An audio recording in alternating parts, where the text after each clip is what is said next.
I woke up before sunrise, sat by the window with my coffee, and watched my HOA president walk down my driveway in her lavender bathrobe. Opened my mailbox and flipped through my mail like she owned it. Comment below which country you are watching from. The missing mail had been going on for weeks before that morning. Utility bills arriving late, a birthday card from my sister that never showed. The IRS claiming a form had been delivered that I never received. I told myself it was a sloppy postal route, but the pattern was too consistent and too specific. So one morning I brewed coffee, positioned myself near the window, and waited. Just after sunrise, I saw a shadow moving down my driveway. Karen, HOA president. Lavender bathrobe tied at the waist, slippers scraping the concrete.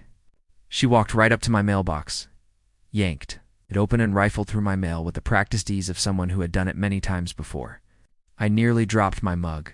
This was the same woman who handed out violation slips like Halloween candy and lectured the neighborhood about community integrity at every single meeting. I could have gone outside and confronted her right then. Instead, I kept quiet. If she was bold enough to do this once, she would do it again, and if she had done it to me, there was no telling how many other neighbors she had already hit. At the next HOA meeting, I mentioned the missing mail casually.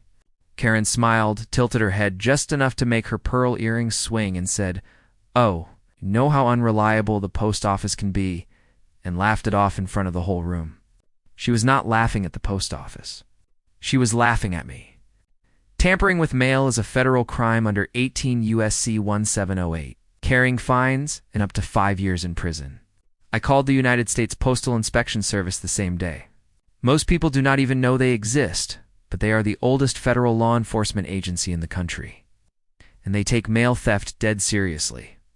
I explained everything. Inspector Lopez asked detailed questions, took my full statement, and said if what I was describing was accurate, they were looking at a Title 18, Section 1708 violation. He said if I was willing to cooperate, they could set up a controlled delivery. I agreed without hesitation. The plan was clean and simple. They prepared a piece of mail that looked completely ordinary, but had a small GPS tracker sealed inside. The moment someone removed it from my mailbox, the inspectors would know instantly. The next morning, I placed the decoy envelope in my mailbox. A nondescript sedan with tinted windows sat quietly across the street. My hands were gripping my coffee mug tight enough to crack it. Right on schedule, just after sunrise, I saw the lavender bathrobe again. Karen walked briskly, head held high, like she was out for a morning stroll. She reached my mailbox, opened it, slipped the decoy letter into her robe pocket, and turned back toward her house like nothing had happened. 30 seconds later, Lopez's radio crackled. Tracker moving. Subject heading northbound. By the time Karen reached her front door, the inspectors had already coordinated with local police. The GPS confirmed she had stepped inside with the envelope. Lopez said once she opened it, that was federal evidence. The signal confirmed the envelope had been tampered with within minutes. That was the green light. The inspectors rolled up to Karen's driveway with lights flashing. Karen stepped onto her porch, still holding the envelope with the smug look of someone who had no idea what was coming. Lopez walked up, badge out, and told her she was under arrest for theft of United States mail in violation of 18 U.S.C. 1708. He asked her to place her hands where he could see them. Karen's eyes went wide. She said it was a mistake and that she was the HOA president and had authority. Lopez told her that authority did not extend to stealing mail. Turn around. Neighbors stepped onto their porches. Phones came out.